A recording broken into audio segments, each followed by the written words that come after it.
Nate, it seemed like you guys got an uptick in energy and sort of intensity after Paul sort of came back after his fall. What did you see that sort of stymied your guys' rally once Brad sort of gave the ball to Isaiah Thomas to let him operate on the offensive end? Well, we had to play with a sense of urgency. We were down, and we needed to get some urgency in that. I think we kind of fed off of that play where Paul was fouled and was able to step up to the free throw line and fight our way back into the game. But I just thought that you can't. It's going to be difficult to beat any team when you have 19 turnovers, only 20 assists. I thought it was some sloppy play early in the game. I think we had 12 turnovers in the first half, and finished the game with 19 turnovers against a team that you give them 19 extra bullets. It's going to be a tough night. Their defense is pretty solid. They made us work for, whatever we got. I thought we missed a lot of shots in that second quarter, only scoring 9 points, and kind of lost the rhythm in that second quarter. But it's going to be tough to win a game if you are turning the ball like that. Speaking of that second quarter, you had a 9-point lead to start the quarter. You chose to sort of watch how the guys played through it, it seemed like, by not necessarily calling a timeout during their first sport. But in that 17-point run, what did you notice that was the main issue on both ends of the court? Well, it happened fairly quickly. They were shooting a ton of threes, and I think they took 39 threes, and I know they took a lot in that first half, and I think they made a couple of threes. So when you're making threes, those points add up fairly quickly. We went back to our normal lineup and got Paul and had Miles and those guys back in the game.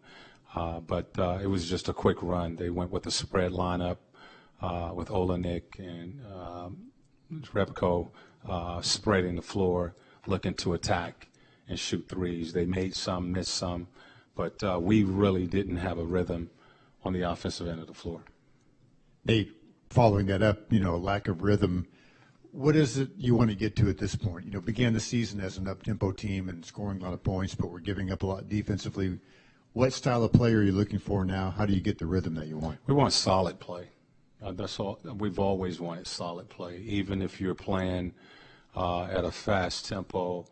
You execute as I've said a number of times, 3 keys for us: take care of the ball. Okay, you execute your offense, you take care of the ball. The second thing is we want to win the free throw line, so we want aggressive play with ball movement.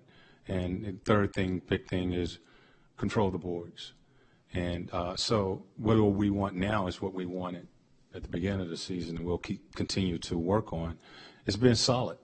And, you have somewhat of a collapse like that during the course of a game. It can cost you. And we won every quarter except for that second quarter. And it wasn't enough. Are there structural changes you can make in the offense to spread the court or whatever, get easier baskets, that kind of thing? Or is it just a matter of executing what you're doing now better? Well, tonight it was taking care of the ball. I thought again, you give a team 19 extra opportunities. They had 9 offensive rebounds on top of we gave them 19 turnovers. It's going to be tough to win a game.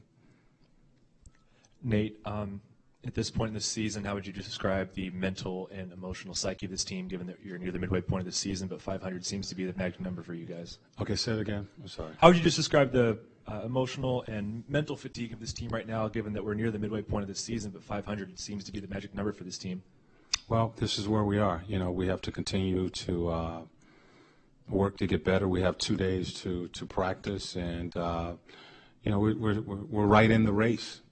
We're at 500. Of course, we feel that there's some games that we could have, should have won, but we're still, like you said, 30 games into the season. We have 2 days to practice. We hope to get some of our guys back here next week or so, and clean up the miscues that we sometimes have, and try to get consistent with doing our assignments night in and night out, and that's defensively as well as offensively. Nate, Isaiah Thomas gave you guys fits both inside and out most of the night. What was he doing, or what created most of the problems where you guys couldn't contain him? Well, the game now is about attacking the bigs, and they have those mobile bigs that can spread the floor, shoot threes, not really post-up guys. And when you have your 5-man out there trying to help guard in pick and rolls, these guys have three-point range, so you have to extend your defense. He's a legit. And when our bigs were up, he blew by them, and when our bigs were back, he pulled up and made the jump shot. And when you have that ability to do so, it's a tough guard. So he's I said before the game, every time he gets the ball, he's in attack mode, transition, the half court, and he does a good job of making reads of running that pick and roll with a big that can pop and shoot the ball. As I said, he has 28, but they take 39 threes, and so you're guarding a lot of floor out there at that time. Paul George seemed to be frustrated most of the night with being pulled and grabbed, etc. Talk to us about what you were able to talk to him about during the course of the game to try to balance him out and keep him calm enough to continue to play with his head. Well, against their defense, if you're dribbling the ball, that's what they're good. They're good at the 1, 2, and the 3 position, pressuring the ball, pressuring the dribble. And we knew before the game that you got to move this team. You got to set solid screens on these guys, and you have to attack. You have to shorten your attack, meaning limit the number of dribbles you need to take to get into your move. If you're dribbling in front of these guys, Smart and Bradley, Crowder, they are really good. And I thought it was some grabbing, some holding there where the officials didn't call some things, but you got to move the ball against this team, and you got to have solid screens. Coach, what about the context of tonight? We've got Brad Stevens here coaching the Celtics with Larry Bird in the house. Mm-hmm. We got Damon Bailey being honored at the halftime of the game. What's the context of this mean for you? Well, I was focused on the Celtics, all of, homecoming and all of that. I didn't really wasn't focused on that. Boston is a really good team.